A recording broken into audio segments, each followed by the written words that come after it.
Tapi hari ini rasanya seperti plong banget.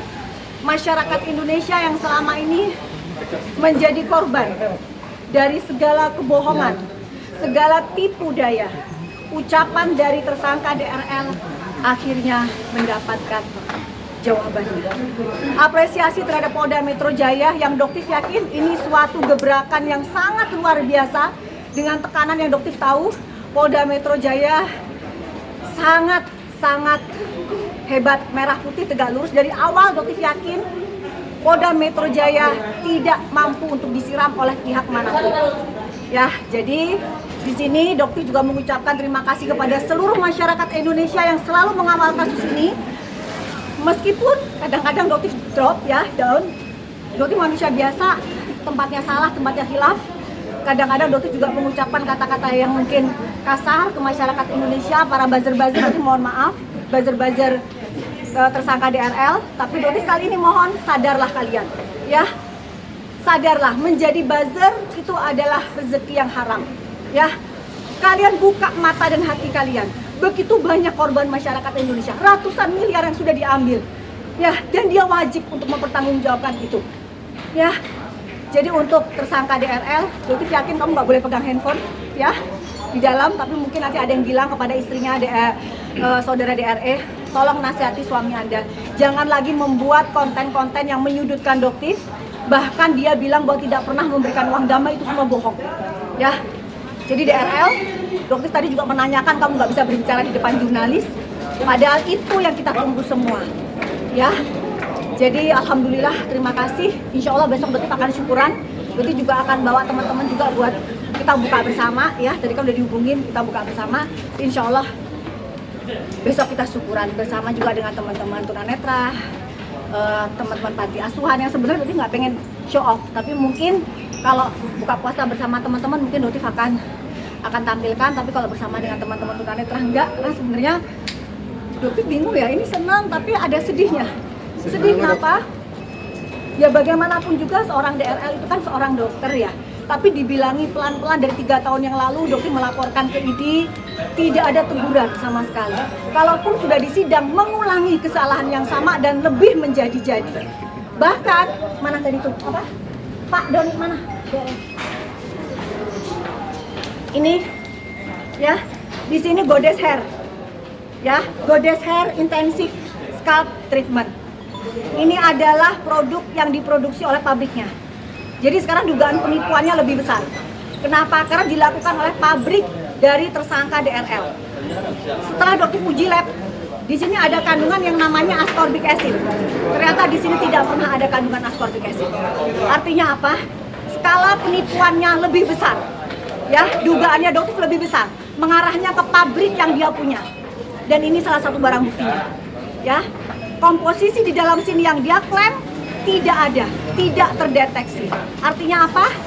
Saat ini dia sudah melakukan dugaan tindak penipuan yang jauh lebih dahsyat di pabriknya sendiri. Ya, jadi untuk masyarakat, selamatkan uang kalian, lakukan cancel culture, hentikan untuk mempercayai oknum satu ini, berikan dia efek jerah. Ya, itu aja. Oke, ada pertanyaan? Udah ya? Itu salah satu nazar juga. Betul, udah. Alhamdulillah. Emang kan dari kemarin Doktif juga udah, tapi kan kemarin kan sempat gak ditahan, jadi Doktif pending, tapi alhamdulillah sekarang. Makasih juga ya, dan Doktif juga mengucapkan terima kasih juga. Doktif melihat perjuangan dari lawyernya Bang Jeffrey itu luar biasa. Meskipun juga Doktif juga agak jengkel juga ya, tapi ya beliau itu perjuangannya luar biasa. Doktif lihat. Congratulations juga udah sampai menemani sampai detik ini ya, congratulations. Tapi yang jelas Doktif ingin sampai kita bertempur di persidangan seperti itu. Makasih ya. Thank you ya teman-teman ya. Thank you. Jadi dia sudah di Borgo, dia diumpetin. Jadi apa yang dia bilang minggu kemarin, kalian lihat konten dia bahwa dia ingin hidup normal seperti biasa, dengan seolah-olah dia tidak pernah melakukan kesalahan. Dia tidak pernah melakukan penipuan ratusan miliar uang masyarakat. Itu sangat memuakkan Doktif dan pastinya juga membuat agak mungkin kecewa dari pihak penyidik. Satu hal lagi, dia melakukan yang namanya gelar perkara khusus di Mabes Polri. Artinya apa? Dia melawan penyidik. Dalam arti meskipun itu hak, tapi dalam arti praktik aja kan dia sudah kalah. Prapit dia sudah kalah. Kenapa dia masih ingin mengajukan lagi yang namanya gelar perkara khusus di Mabes? Dugaannya adoptif hanya untuk menunda-nunda proses ini.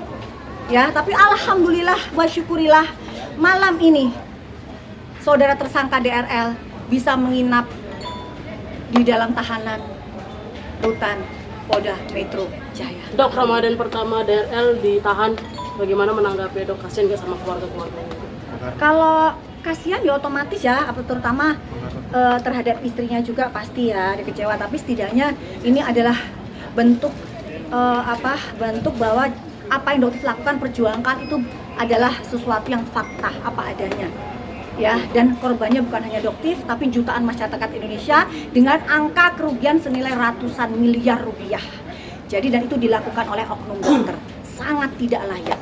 Jadi cukup, jadi setidaknya ini menjadi pelajaran, jangan ada lagi pertama dokter yang menggunakan teknik flexing, ya, gimmick marketing kotor, menjanjikan emas batangan, menjanjikan umroh, menjanjikan pembagian handphone, itu semua bohong yang pernah dilakukan oleh tersangka DRL. Ya, jadi stop ya. Oke, sudah belajar. Tapi dokter yakin insya Allah dengan dia di dalam dia akan belajar, dia akan merenungi semua kesalahannya, dan dokter berharap dia mau mengembalikan semua kerugian, semua uang yang sudah pernah diambil sama dia kembali ke masyarakat. Jalur hukum yang masih bisa ditempuh DRL yakni ya, gelar perkara khusus di Mabes ya. Penangguhan penahanan kira-kira. Penangguhan penahanan juga mungkin, tapi dokter sih berharap tidak dikabulkan. Kenapa? Karena memang kemarin pihak Polda Metro Jaya sudah sangat-sangat sabar menghadapi seorang DRL. Jadi kemarin dia diwajibkan wajib lapor di hari Senin dan Kamis. Ternyata dia tidak melakukan itu. Ya, jadi dia kalau misal Senin Kamis paling dia datangnya cuma Kamis saja. Atau kalau enggak minggu depannya lagi. Jadi dia meremehkan, dan itu mungkin salah satu alasannya dia ditahan saat ini. Jadi tidak kooperatif. Jadi kalau misalnya mungkin ditangguhkan juga, ya kalau menurut dokter sih sangat tidak layak ya. Karena kan sulit untuk bisa orang ini diajak untuk kooperatif, sulit. Dengan ancaman 12+5. Belum lagi nanti akan naik di tersangka di kasus-kasus yang lain. Ancamannya pun di atas 5 tahun. Gitu ya, oke? Ini turunin dikit ya.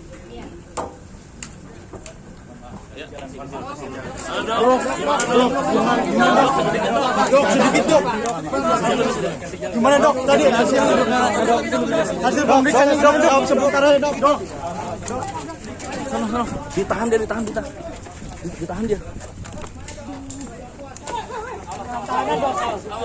Dok, gimana dok? Dok, bulan puasa dalam tahanan di dok. Apa dok? Dok di borgol dok. Iya pak. Misi ya. Misi. Mohon maaf. Dok, gimana dok? Misi lu. Pesanda dok. Misi lu awas lu. Rekan misi ya. Dok, gimana dok? Dok, gimana dok? Awas. Mundur lagi dulu. Kondisi gimana dok? Mundur lagi dulu. Kondisi gimana dok? Tanggapannya dok. Lampu. Mundur lagi. Awas, kasih jalan. Bang, kasih jalan bang. Aduh. Ayo kasih jalan. Tolong. Siap. Iya bang. Siap. Gelap ini. Santai bang. Siap. Mundur dulu. Sedikit dok. Gimana dok? Tolong kasih jalan. Misi. Tolong. Bapak. Dok, gimana nih dok? Dok, Tolong.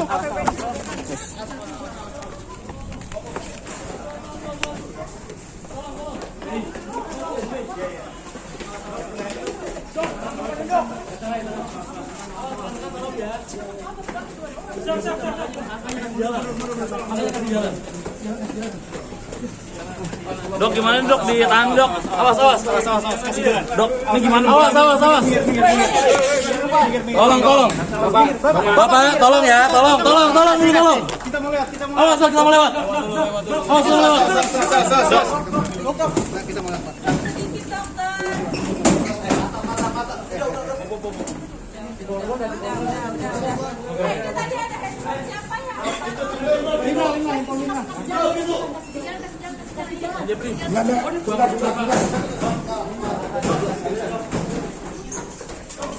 Udah di borgol dok.